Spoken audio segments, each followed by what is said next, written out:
नमस्कार प्यारे बच्चों, मेरे YouTube चैनल सबल एजुकेशन में कक्षा 12 के विद्यार्थियों का बहुत बहुत स्वागत है। सर्वप्रथम मैं आपको दिवाली की शुभकामनाएं देना चाहती हूं और आशा करती हूं कि आने वाला वर्ष आप सभी के लिए सुखदायक और मंगलमय हो।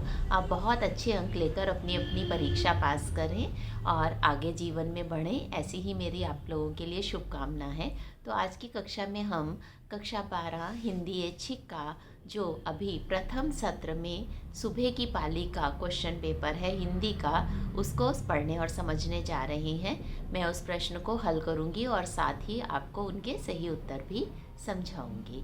तो बच्चों, आज इस कड़ी में हम आपकी pre board examination first 2021-22 class 12 subject Hindi 002 समय आपको दिया गया है 90 मिनट्स का और अंक हैं 40। अब सबसे पहले प्रश्न पत्र को करने से पहले हम सामान्य निर्देश पढ़ेंगे।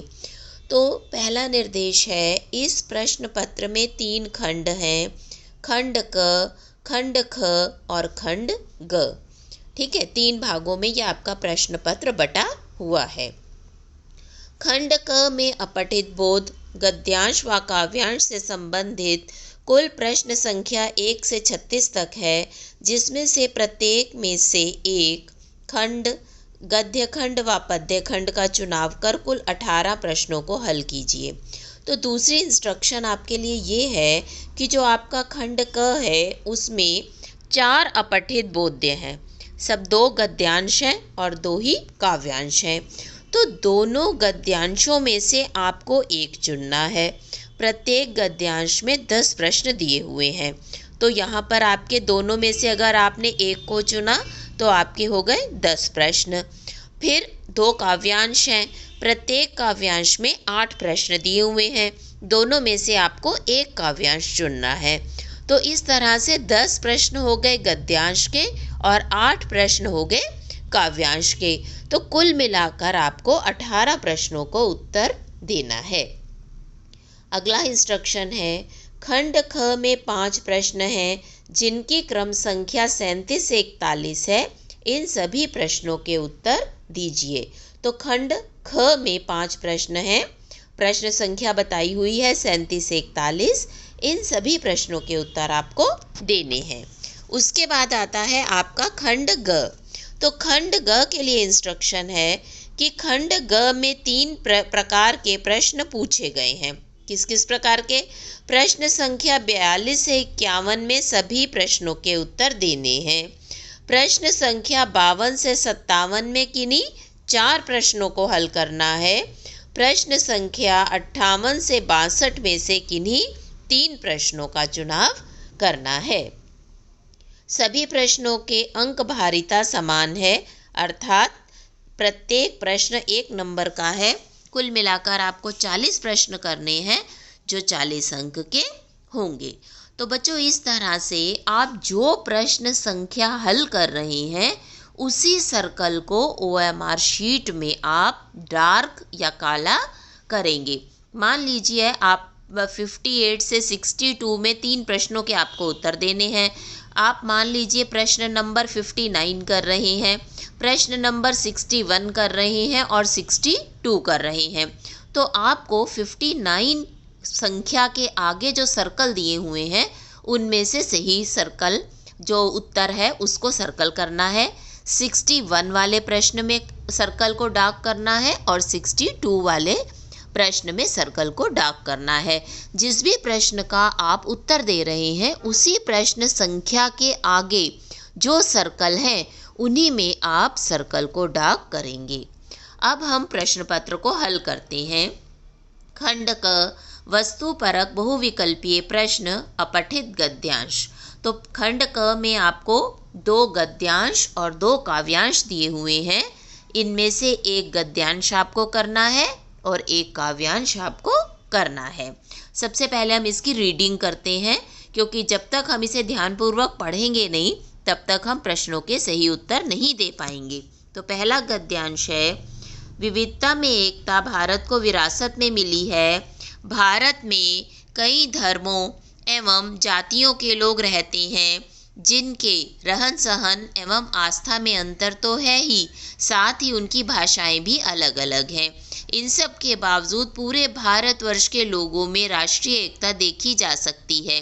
इसी भावना का परिणाम है कि जब कभी भी हमारी एकता को खंडित करने का प्रयास किया जाता है, भारत का एक एक नागरिक सजग होकर ऐसी असामाजिक शक्तियों के विरुद्ध खड़ा दिखाई पड़ता है।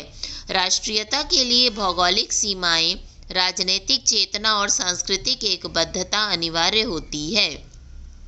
यद्यपि प्राचीन काल में हमारी भौगोलिक सीमाएं इतनी व्यापक नहीं थीं और यहाँ अनेक राज्य स्थापित थे, तथापि हमारी संस्कृति और धार्मिक चेतना एक थी। कन्याकुमारी से हिमालय तक और असम से सिंध तक भारत की संस्कृति और धर्म एक थे। यही एकात्मकता हमारी राष्ट्रीय चेतना की नींव थी। विभिन्न भिन्न क्षेत्रों में अपनी अलग अलग परंपराएं थीं, रीति रिवाज, आस्थाएं थीं, किंतु समूचा भारत एक सांस्कृतिक सूत्र में आबद्ध था। इसी को अनेकता में एकता एवं विविधता में एकता कहा जाता है, जो पूरी दुनिया में हमारी अलग पहचान स्थापित कर हमारे गौरव को बढ़ाता है। भारत की विरासत में समृद्ध संस्कृति मिली है, जिस पर भारतवासियों को निस्संदेह गर्व होता है। वैदिक काल में ही भारत के लोगों ने कहा था, उदार चरिता नाम तु वसुदेव कुटुंबकम। यदि दुनिया आज भारत को एक शांति प्रिय देश के रूप में जानती है एवं आतंकवाद जैसी वैश्विक समस्या की स्थिति में भारत की भूमिका को महत्वपूर्ण माना जाता है, तो इसका कारण इसके प्राचीन जीवन मूल्य ही हैं, जो इसे विरासत में मिले हैं। अपनी आस्थाओं एवं मूल्यों के अनुरूप यह देश दुनिया में विश्व शांति के प्रयासों में लगा रहता है। अपनी विरासत की रक्षा करना प्रत्येक भारतीय का कर्तव्य है। भारत की एकता एवं अखंडता तथा इसकी आर्थिक, सामाजिक एवं सांस्कृतिक प्रगति के लिए यह आवश्यक भी है। तो बच्चों, ये गद्यांश हमने पढ़ लिया। अब इस पर आधारित जो प्रश्न है हम वो पढ़ेंगे और उनके उत्तर समझेंगे। पहला प्रश्न है, भारत को विरासत में क्या मिला है? अब आपको 4 ऑप्शन दिए गए हैं। क है समृद्ध संस्कृति विविधता में एकता, दूसरा है आपसी भेदभाव या परस्पर भेदभाव, तीसरा है गुलामी परतंत्रता, चौथा है खजाना। तो यहाँ पर सही उत्तर है नंबर क, भारत को विरासत में समृद्ध संस्कृति विविधता में एकता मिली है। प्रश्न नंबर 2 देखेंगे, धर्म के आधार पर भारतीय नागरिकों में क्या अंतर देखे जाते हैं? आपके ऑप्शन है, क है रहन सहन, आस्था व भाषा में अंतर, दूसरा है रोजगार के अवसरों में अंतर, तीसरा है शिक्षा का माध्यम, चौथा है धर्म के अनिवार्य आधार पर अनिवार्य शिक्षा। तो नागरिकों में अंतर यह है कि इनके रहन सहन, आस्था और भाषा में अंतर पाया जाता है। प्रश्न 3 है, असामाजिक शक्तियाँ किसे खंडित करने का प्रयास करती हैं? आपके ऑप्शन है, नंबर क व्यवसाय, नंबर 2 मित्रता, नंबर 3 उद्योग धंधे, नंबर 4 राष्ट्रीय एकता। तो इस प्रश्न का सही उत्तर नंबर 4 है। जो असामाजिक शक्तियां हैं वो राष्ट्रीय एकता को खंडित करने का प्रयास करती हैं। चौथा प्रश्न है, भारतीय नागरिकों की मुख्य विशेषता क्या है? ऑप्शन दिए हैं, रोजगार के असमान अवसरों के प्रति रुचि, असामाजिक शक्तियों के खिलाफ एकजुट होना, नंबर 3 धर्मनिरपेक्षता का अभाव, नंबर 4 शिक्षा के प्रति उदासीनता। तो भारतीय नागरिकों की ये विशेषता है कि वो असामाजिक शक्तियों के खिलाफ एकजुट होकर काम करते हैं। प्रश्न 5 है, राष्ट्रीयता के अनिवार्य तत्व क्या हैं? आपको 4 ऑप्शन दिए गए हैं। नंबर 1 सेना, नंबर 2 धन, नंबर 3 रोटी कपड़ा व मकान, नंबर 4 राजनीतिक चेतना, भौगोलिक सीमाएं व सांस्कृतिक एकबद्धता। तो प्रश्न 5 का सही उत्तर चौथा ऑप्शन है, राजनीतिक चेतना, भौगोलिक सीमाएं व सांस्कृतिक एकबद्धता। छठा प्रश्न है, प्राचीन काल में भारत की भौगोलिक स्थिति क्या थी? यहाँ 4 ऑप्शन दिए हैं। भौगोलिक सीमाएं व्यापक न होकर छोटे छोटे राज्यों में स्थापित थे, एक राजा का प्रभुत्व था, पहाड़ी स्थलों की बहुतायत थी, भौगोलिक सीमाएं संकुचित थीं। तो प्राचीन काल में भारत की यह विशेषता थी कि भौगोलिक सीमाएं व्यापक न होकर छोटे छोटे राज्यों में स्थापित थी। भारत छोटे छोटे राज्यों में बटा हुआ था। प्रश्न 7 है, भारतीय संस्कृति की प्रमुख विशेषताएं हैं। ऑप्शन दिए हैं धार्मिक प्रतिस्पर्धा, नंबर 2 अनेकता में एकता, नंबर 3 भाषाबद्धता, नंबर 4 इनमें से कोई नहीं। तो यहाँ दूसरा ऑप्शन अनेकता में एकता जो है वो सही उत्तर है। भारतीय संस्कृति की यह विशेषता है। 8वां प्रश्न है, भारत अनवरत किस कार्य में रत रहा है। नंबर 1 धन अर्जन करने में, नंबर 2 दूसरे देशों पर आक्रमण करने में, नंबर 3 विश्व शांति के प्रयासों में, नंबर 4 देश की सीमाओं की वृद्धि में। तो बच्चों, भारतवर्ष की ये विशेषता रही है कि वो आज तक विश्व शांति के प्रयासों में ही लगा हुआ है। अगला प्रश्न है, राष्ट्र के प्रति भारतीयों का मुख्य कर्तव्य क्या है। नंबर 1 अपनी विरासत की रक्षा करना, नंबर 2 शिक्षा प्राप्त करना, नंबर 3 खेती करना, नंबर 4 रोजगार प्राप्ति। तो प्रश्न 9 का सही उत्तर नंबर 1 है, अपनी विरासत की रक्षा करना भारतीयों का मुख्य कर्तव्य है, क्योंकि हमारी विरासत जो है वो बहुत ही समृद्ध है। प्रश्न 10 है, भारत की चहुमुखी प्रगति के लिए क्या आवश्यक है। आपके ऑप्शंस है, नंबर 1 आर्थिक रूप से सशक्तिकरण, नंबर 2 भारत की एकता व अखंडता, नंबर 3 कोरे आश्वासन, नंबर 4 राजनीतिक प्रतिबद्धता। तो बच्चों, भारत की चहुमुखी प्रगति तभी हो सकती है जब भारत की एकता और अखंडता बनी रहे। तो इस तरह से पहले गद्यांश पर आधारित जो 10 प्रश्न थे उनके उत्तर आपने समझ लिए। अब हम दूसरा गद्यांश पढ़ते हैं। जीवन की सफलता एवं सार्थकता सही समय पर किए गए कार्यों में ही निहित है। यह तब भी ही संभव है जब समय के महत्व की पहचान हो। समय के महत्व को पहचानने का सबसे बेहतर ढंग है अपने समय का अधिकतम सार्थक उपयोग, क्योंकि खोया हुआ धन, जन एवं स्वास्थ्य किसी प्रकार वापस लौट भी आए, लेकिन गुजरा हुआ समय, कमान से निकला हुआ तीर और मुंह से निकले हुए शब्द कभी वापस नहीं आते। इतिहास साक्षी है कि अपने समय का जिसने भी अधिकतम उपयोग किया वह सफलता की चोटी पर पहुंच गया। गांधी, नेपोलियन, अरस्तु, गणितज्ञ रामानुजम, वैज्ञानिक मैडम क्यूरी आदि न जाने कितने अनगिनत ऐसे नाम हैं जिनकी गाथाएं दुनिया जानती है। एक ग्रामीण लोकोक्ति है कि समय का चूका विद्यार्थी, बरसात का चूका किसान और डाल का चूका बंदर कहीं का नहीं रहता। इस लोकोक्ति के समय की महत्ता वर्णित है। जो लोग समय का सम्मान करते हैं, समय भी उनका सम्मान करता है, लेकिन जो लोग समय को नष्ट करते हैं, एक दिन समय भी उन्हें नष्ट कर देता है। समय का उपयोग न सिर्फ स्वहित को ध्यान में रखकर करना चाहिए, बल्कि समाज एवं राष्ट्र के विकास के लिए भी ऐसा अत्यावश्यक है। प्रत्येक देशवासी को अपने दैनिक कार्यक्रम में से राष्ट्र सेवा, समाज सेवा के लिए समय अवश्य निकालना चाहिए। मानव जीवन राष्ट्र की संपत्ति है, अतः राष्ट्रहित हेतु समय निकालना जीवन को सार्थक बनाना है। व्यक्ति को सफलता प्राप्त करने के लिए अपना निश्चित कार्यक्रम बनाकर एवं मानसिक वृत्तियों को एकाग्रचित कर कार्य करना होगा, तभी सफलता उसका वरण करेगी। एक बार समय व्यतीत हो जाने के बाद सृष्टि की कोई भी शक्ति उसे वापस लौटाने में असमर्थ है। दुनिया में प्रत्येक कार्य संभव है, सिर्फ बीते हुए क्षण को वापस लौटाने के सिवा।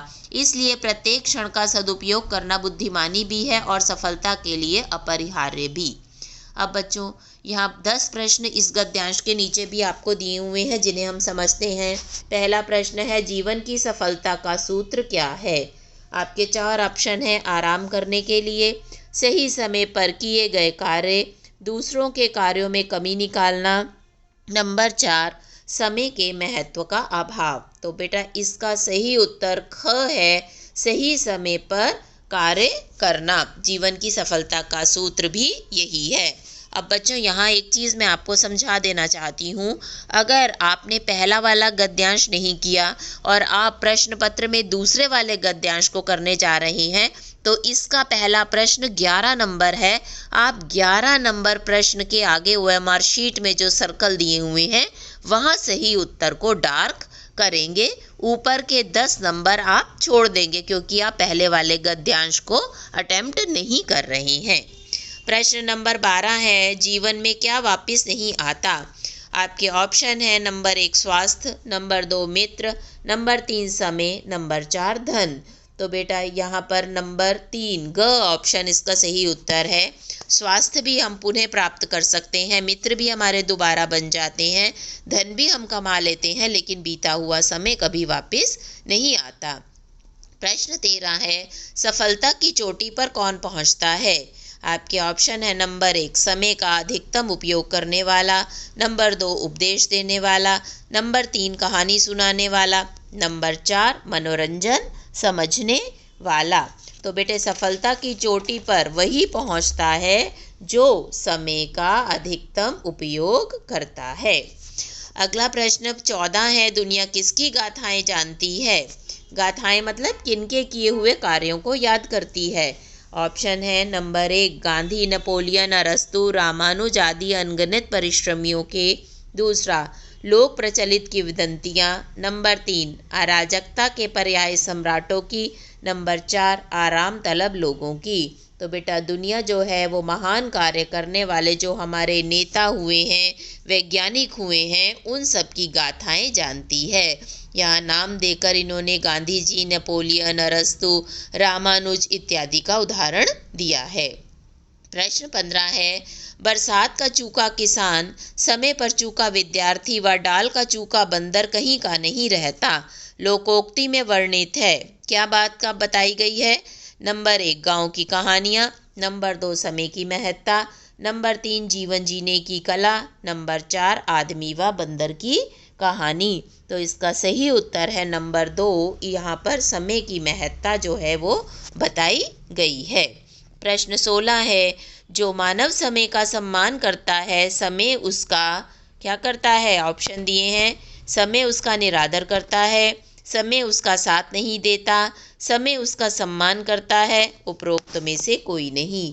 तो बेटा जो व्यक्ति समय का सम्मान करता है, समय भी उसका सम्मान करता है। यह ग ऑप्शन सही है। प्रश्न 17 है, समय के सदुपयोग से क्या लाभ है? आपके ऑप्शन है समाज व राष्ट्र के विकास में सहायक, नंबर 2 समय आराम से व्यतीत होना, नंबर 3 समय की बर्बादी, नंबर 4 व्यक्ति आलस्य हो जाता है। तो सही उत्तर नंबर क है, समाज व राष्ट्र के विकास में सहायक है अगर हम समय का सदुपयोग करते हैं। प्रश्न 18 है, मनुष्य को अपने जीवन में किन कार्यों के लिए समय निकालना चाहिए? यहाँ ऑप्शन दिए हैं, नंबर 1 स्वहित के लिए, नंबर 2 निर्धनों के लिए, नंबर 3 समाज सेवा व राष्ट्र सेवा के लिए, नंबर 4 दोस्तों के लिए। तो बेटा यहाँ नंबर 3 जो ग ऑप्शन है वो सही उत्तर है। मनुष्य को समाज सेवा व राष्ट्र सेवा के लिए समय निकालना चाहिए। प्रश्न 19 है, गद्यांश में मानव जीवन किसकी संपत्ति है? नंबर 1 समाज की, नंबर 2 निजी, नंबर 3 परिवार की, नंबर 4 राष्ट्र की। तो यहाँ सही उत्तर नंबर 4 है, मानव जीवन राष्ट्र की संपत्ति है। प्रश्न 20 है, व्यक्ति की सफलता प्राप्ति का सूत्र क्या है? नंबर 1 एकाग्रचित व सुनियोजित जीवन शैली, नंबर 2 दिन रात अध्ययन, नंबर 3 ऑनलाइन शिक्षण, नंबर 4 मित्रों के साथ वार्तालाप।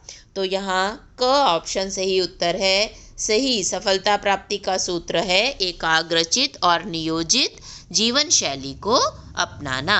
तो इस तरह से आपने अपने दोनों गद्यांशों, अपठित गद्यांशों के उत्तर जाने।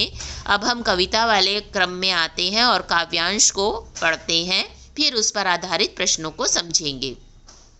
पहला काव्यांश है, पुरुष हो पुरुषार्थ करो उठो, पुरुष क्या पुरुषार्थ हुआ न जो, हृदय की सब दुर्बलता तजो, प्रबल जो तुम में पुरुषार्थ हो, सुलभ कौन तुम्हें ना पदार्थ हो, प्रगति के पथ में विचरो उठो, पुरुष हो पुरुषार्थ करो उठो।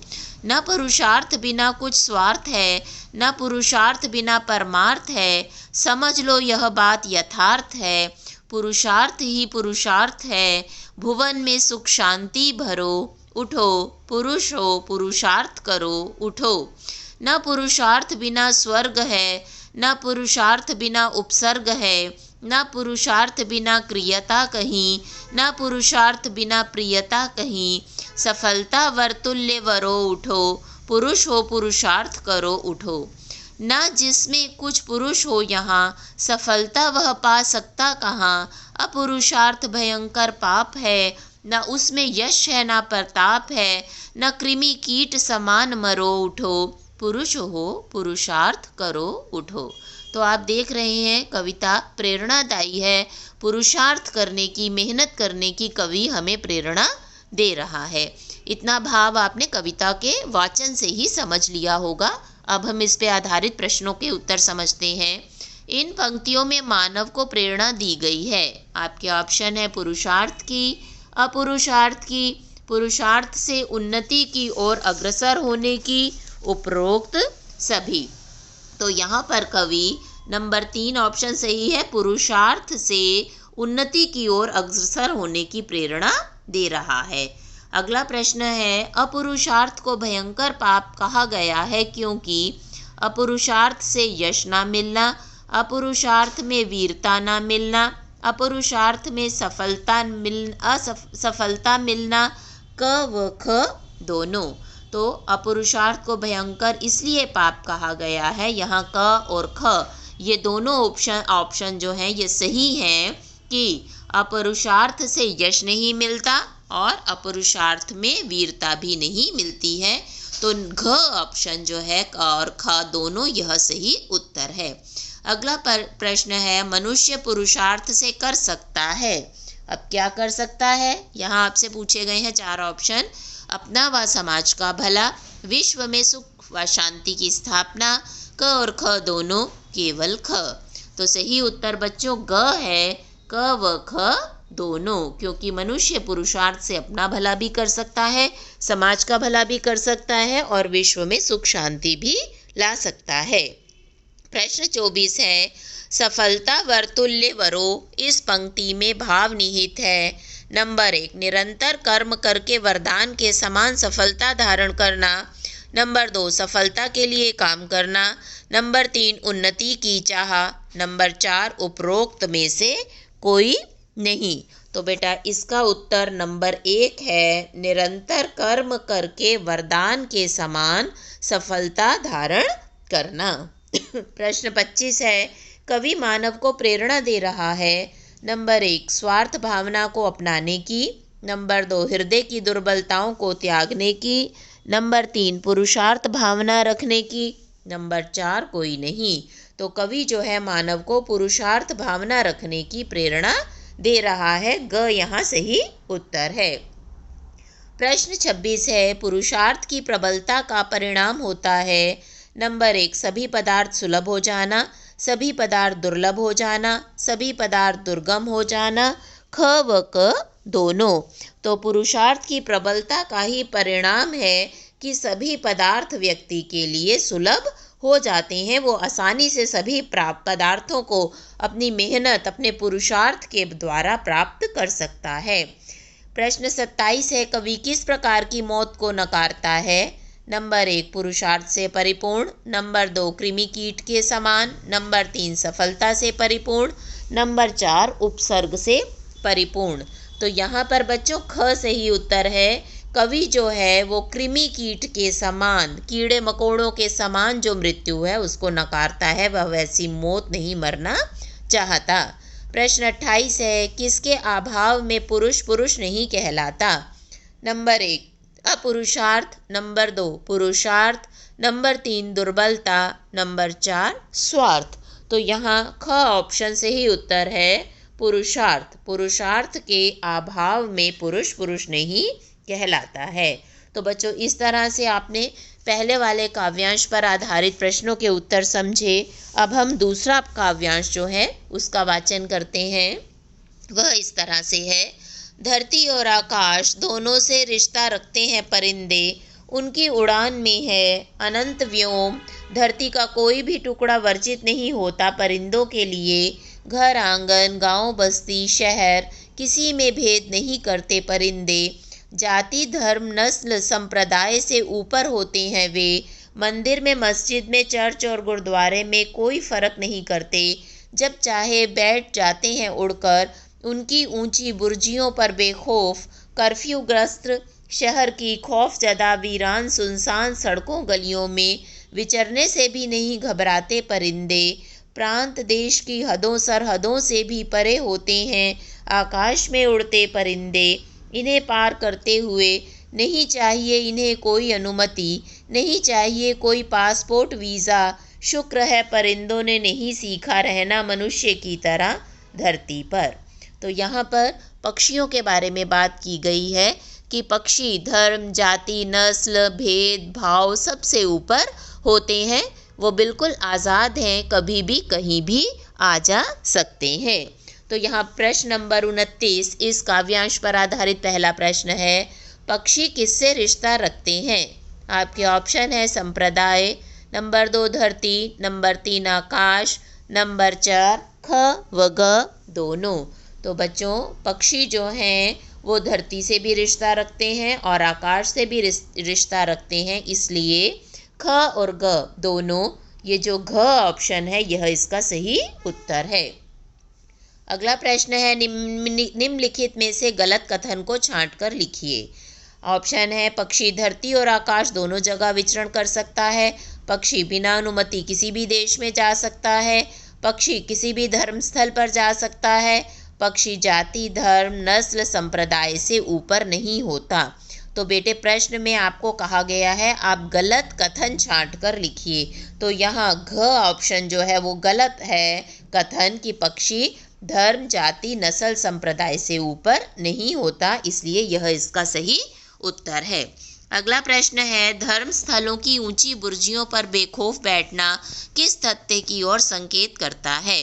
आपके ऑप्शन है पक्षी सब धर्मों का विरोध करते हैं, नंबर 2 पक्षियों के मन में किसी भी धर्म के प्रति कोई भी भेदभाव नहीं है, नंबर 3 पक्षियों को शिखरों पर बैठना पसंद है, नंबर 4 पक्षी मनुष्यों से कुछ सीखना चाहते हैं। तो बच्चों यहाँ नंबर 2 ख ऑप्शन सही है, पक्षियों के मन में किसी भी धर्म के प्रति कोई भेदभाव नहीं होता, इसलिए वो किसी भी धर्म स्थल के ऊपर जाकर बैठ जाते हैं।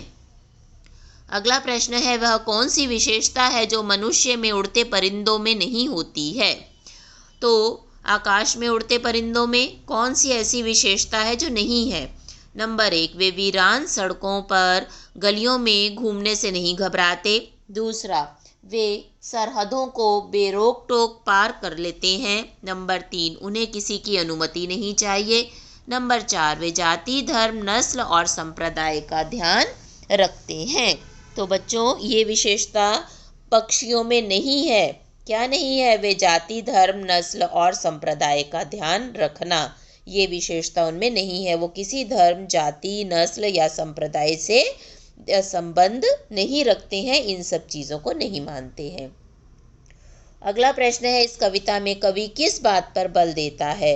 आपके ऑप्शन है नंबर 1 हर आदमी को अपने धर्म को बड़ा समझना चाहिए, दूसरा संकीर्णता और भेदभाव से दूर रहकर ही सच्ची मानवता है, नंबर 3 पक्षी से कुछ भी नहीं सीखा जा सकता, नंबर 4 धरती और आकाश दोनों जगह रहना चाहिए।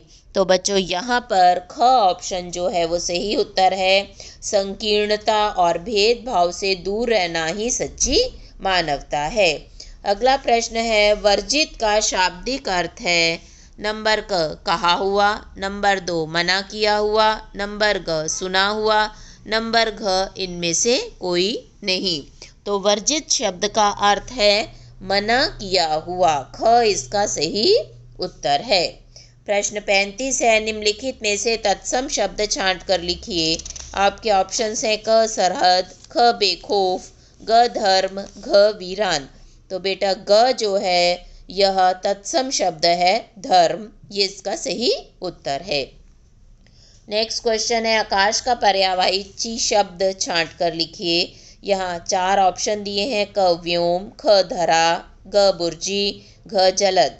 तो बेटा धरा पृथ्वी को कहते हैं, बुर्जी बुर्ज को कहते हैं, जलद बादल को कहते हैं। तो आकाश का पर्यायवाची यहाँ क है, व्योम जो है यह आकाश का पर्यायवाची है। अब ये हमारा खंड क समाप्त हो गया। अब खंड ख में निर्देश में आपको बताया गया था 5 प्रश्न है 37 से 41 और आपको इन सभी प्रश्नों के उत्तर देने हैं। ये प्रश्न आपके अभिव्यक्ति और माध्यम पाठ्य पुस्तक पर आधारित है। तो पहला प्रश्न नंबर 37 है, किसी बड़ी खबर को कम से कम शब्दों में मात्र सूचना देने हेतु तत्काल दर्शकों तक पहुंचाना कहलाता है। नंबर 1 लाइव, नंबर 2 फ्लैश या breaking news, number 3 anchor bite, number 4 डाक एंकर। तो बेटा ख इसका सही उत्तर है। किसी न्यूज़ को तत्काल दर्शकों तक उसकी सूचना पहुंचाना फ्लैश या ब्रेकिंग न्यूज़ कहलाता है। अगला प्रश्न है, रेडियो जनसंचार का कैसा माध्यम है? 4 ऑप्शन है। नंबर 1 दृश्य श्रव्य, नंबर 2 शब्द, नंबर 3 श्रव्य, नंबर 4 गति। तो यहाँ तीसरा ग उत्तर सही है। रेडियो जो है श्रव्य, उसे हम खाली सुन सकते हैं। अगला प्रश्न है, भारत में पहला छापाखाना कब शुरू हुआ? उत्तर दिए हैं 4। 1586 को केरल में, 1556 को गोवा में, 1856 को कलकत्ता में, 1556 को भागलपुर में। तो ख सही उत्तर आप सब जानते ही हैं। भारत में पहला छापाखाना गोवा में 1556 में मिशनरीज के द्वारा स्थापित किया गया था। अगला है, इंटरनेट एक औजार है जिसका हम प्रयोग करते हैं। नंबर 1 सूचना व मनोरंजन के लिए, नंबर 2 ज्ञानवर्धन के व सार्वजनिक संवादों के आदान प्रदान के लिए, नंबर 3 केवल ख, नंबर घ क व ख। तो सही उत्तर घ है कि क और ख दोनों ऑप्शन इसके सही उत्तर हैं। इंटरनेट का प्रयोग हम सूचना, मनोरंजन, ज्ञान, सार्वजनिक संवादों के आदान प्रदान सभी के लिए करते हैं। अंतिम प्रश्न है, कविता का पहला उपकरण किसे कहा गया है? नंबर 1 शब्द, नंबर 2 अर्थ, नंबर 3 छंद, नंबर 4 कोई नहीं। तो कविता के लिए जिस चीज़ की सबसे पहले आवश्यकता है वो है शब्द। शब्द कविता के लिए जो सबसे ज़रूरी चीज़ है। शब्दों के आधार पर ही, शब्दों को जोड़कर ही कविता का निर्माण होता है। अब बच्चों खंड ख के ये 5 प्रश्न हो गए। अब हम खंड ग में आ जाएंगे और यह आपकी पाठ्य पुस्तक अंतरा भाग 2 और अंतराल भाग 2 पर आधारित प्रश्न जो हैं वो इस भाग में आपसे पूछे जाएंगे। तो सबसे पहले यहाँ एक काव्यांश दिया हुआ है आपकी प्रथम सत्र के सिलेबस में से और उस पर आधारित प्रश्नों के उत्तर आपको देने हैं। काव्यांश इस तरह से है, तोड़ो तोड़ो तोड़ो ये पत्थर ये चट्टाने, ये झूठे बंधन टूटे तो धरती को हम जाने। सुनते हैं मिट्टी में रस है जिससे उगती दूब है, अपने मन के मैदानों पर व्यापी कैसी ऊब है। तो बच्चों कविता तो आप पहचान गए होंगे। ये तोड़ो कविता है आपकी अंतरा भाग 2 से ली गई। इस पे पहला प्रश्न है, कवि किसे तोड़ देने की बात करता है?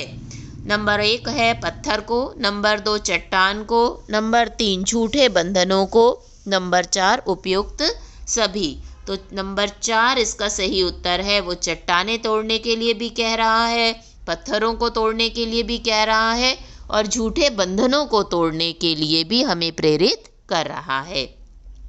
प्रश्न 2 अगला है 43, उपर्युक्त काव्यांश किसके द्वारा रचित है? 4 नाम दिए गए हैं, रघुवीर सहाय, दुष्यंत कुमार, विष्णु खरे या गिरिजा कुमार माथुर।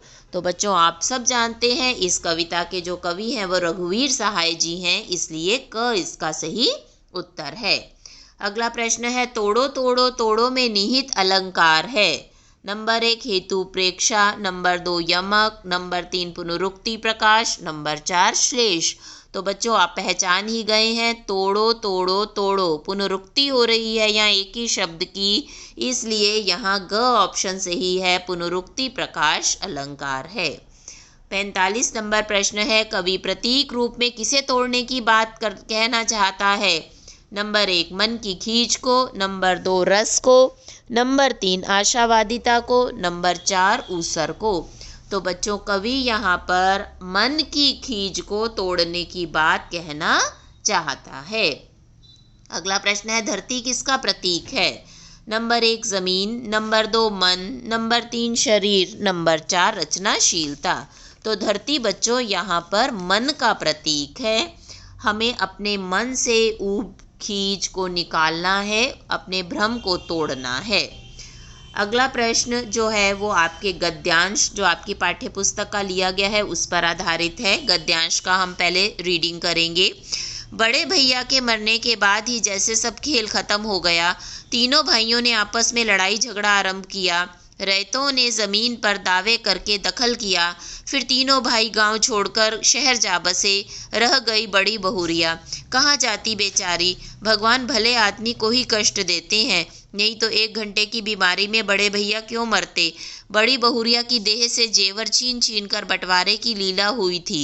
हरगोविंद ने देखी है अपनी आंखों से द्रौपदी चीरहरण लीला। बनारसी साड़ी के 3 टुकड़े करके बंटवारा किया था निर्दय भाइयों ने, बेचारी बड़ी बहुरिया। तो बेटा आप समझ गए होंगे ये कौन से पाठ का अंश है। ये संवदिया पाठ से लिया गया अंश है। तो पहला प्रश्न भी इसी पर आधारित है। प्रश्न नंबर 47, प्रस्तुत गद्यांश किस पाठ से अवतरित है। ऑप्शन है नंबर 1 संवदिया, नंबर 2 दूसरा देवदास, नंबर 3 घड़ी के पुर्जे, नंबर 4 जहाँ कोई वापसी नहीं। तो आप समझ गए हैं ये पाठ जो है संवदिया पाठ से ये गद्यांश लिया गया है। इस पाठ के माध्यम से व्यक्त कीजिए कि बड़े भैया के मरने के बाद क्या हुआ। आपके ऑप्शन है नंबर 1 सारा खेल खत्म हो गया, नंबर 2 तीनों भाइयों ने संपत्ति का बंटवारा कर लिया, नंबर ग तीनों भाई गांव छोड़कर शहर जा बसे, नंबर 4 ख व ग दोनों।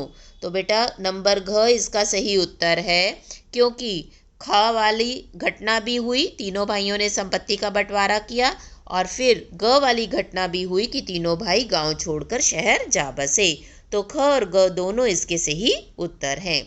जमीन पर दावे और दखल किसने किए। आपके ऑप्शन है नंबर 1 भाइयों ने, नंबर 2 रैयतदारों ने, नंबर 3 गांव वालों ने, नंबर 4 इनमें से कोई नहीं। तो ख इसका सही उत्तर है रैयतदारों ने। 50वां प्रश्न है द्रौपदी चीरहरण लीला का भावार्थ है। नंबर 1 संपत्ति का बंटवारा करना, नंबर 2 गांव वालों द्वारा बड़ी बहुरिया को धोखा देना, नंबर 3 बनारसी साड़ी के 3 टुकड़े करना, नंबर 4 मोदियाइन का बड़ी बहुरिया के साथ बदतमीजी करना। तो यहाँ पर ग ऑप्शन सही उत्तर है, बनारसी साड़ी के 3 टुकड़े करना। अगला प्रश्न है संवदिया कौन होता है। आपके ऑप्शन है नंबर 1 जो आदमी संवाद लाने और ले जाने का कार्य करता है, नंबर 2 जो डटकर खाता है, नंबर 3 जो अफर कर सोता है, नंबर 4 उपरोक्त सभी। तो संवदिया बेटे उसे कहते हैं जो आदमी संवाद लाने और ले जाने का काम करता है। नंबर 1 इसका सही उत्तर है। अब आगे के जो बेटा प्रश्न हैं ये आपकी पाठ्य पुस्तक पर ही आधारित है, और 52 से 57 ये जो प्रश्न संख्या है इसमें से आपको 4 प्रश्नों को हल करना है। अब पहला प्रश्न है लेखक के पिताजी के द्वारा घर में प्राय किन पुस्तकों का चित्ताकर्षक ढंग से पठन पाठन किया जाता था। नंबर 1 है रामायण और उपनिषद, दूसरा शिव पुराण और गरुड़ पुराण, तीसरा श्रीमद् भागवत गीता, नंबर 4 रामचरितमानस और रामचंद्रिका। तो आपने पहले प्रेमघन की छाया स्मृति में पढ़ा था, रामचंद्र शुक्ल जी ने बताया था कि उनके पिताजी रात के समय रामचरितमानस और रामचंद्रिका घर के सभी सदस्यों को पढ़कर सुनाया करते थे। अगला प्रश्न है उसने कहा था कहानी किसका पर्याय बन चुकी है। आपके ऑप्शन है नंबर 1 ममता कालिया, नंबर 2 चंद्रधर शर्मा गुलेरी, नंबर 3 आचार्य रामचंद्र शुक्ल, नंबर 4 असगर वजाहत। तो ख इसका सही उत्तर है। उसने कहा था कहानी पंडित चंद्रधर शर्मा गुलेरी जी द्वारा लिखी गई एक अमर कहानी है। नेक्स्ट क्वेश्चन है आत्मा के शिल्पी रेणु के द्वारा किस कहानी में मानवीय संवेदना की गहन एवं विलक्षण पहचान प्रस्तुत हुई है। नंबर 1 ऑप्शन है मैला आंचल, दूसरी परती परी कथा, तीसरा संवदिया, चौथा तीसरी कसम। तो रेणु जी की कहानी संवदिया यहाँ सही उत्तर है। इस कहानी के माध्यम से उन्होंने मानवीय संवेदनों की बहुत ही सुंदर प्रस्तुति की है। नेक्स्ट क्वेश्चन है कार्नेलिया किसकी पुत्री थी। आपके ऑप्शन है सेल्यूकस की पुत्री, या निकोलस की पुत्री, या अलेक्जेंडर की पुत्री, या कोई नहीं। तो कार्नेलिया का गीत कहानी के आधार पर आप जानते हैं कि कार्नेलिया जो थी वो सेल्यूकस की पुत्री थी। क इसका सही उत्तर है। अगला प्रश्न है, कवि को बसंत आने की सूचना मिलती है। नंबर 1 कैलेंडर के लाल निशान से, नंबर 2 मित्र द्वारा बताए जाने से, नंबर 3 प्रकृति के विभिन्न अंगों से हो रहे परिवर्तनों से, नंबर 4 क व ख दोनों। तो बच्चों, कवि को कैलेंडर के लाल निशान से पता चलता है कि बसंत ऋतु का आगमन हो गया है। फिर नेक्स्ट क्वेश्चन है, 25 पैसे के लिए हाथ फैलाने वाला आदमी कवि को कैसा लगता है। नंबर 1 ईमानदार, नंबर 2 मंगता, नंबर 3 भिखारी, नंबर 4 बेईमान। क इसका सही उत्तर है।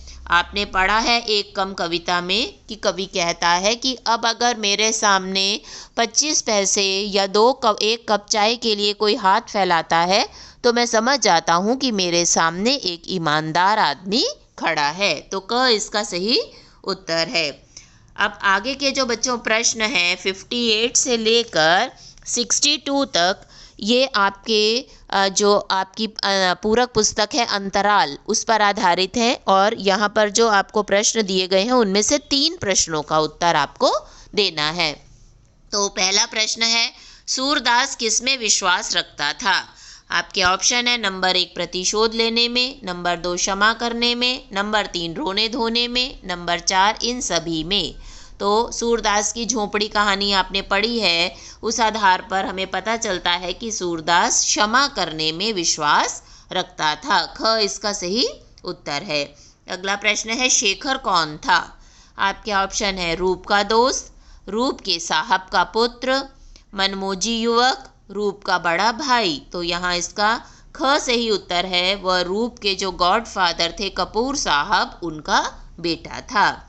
अगला प्रश्न है, सूरदास ने रुपयों को अपना मानने से क्यों इनकार कर दिया।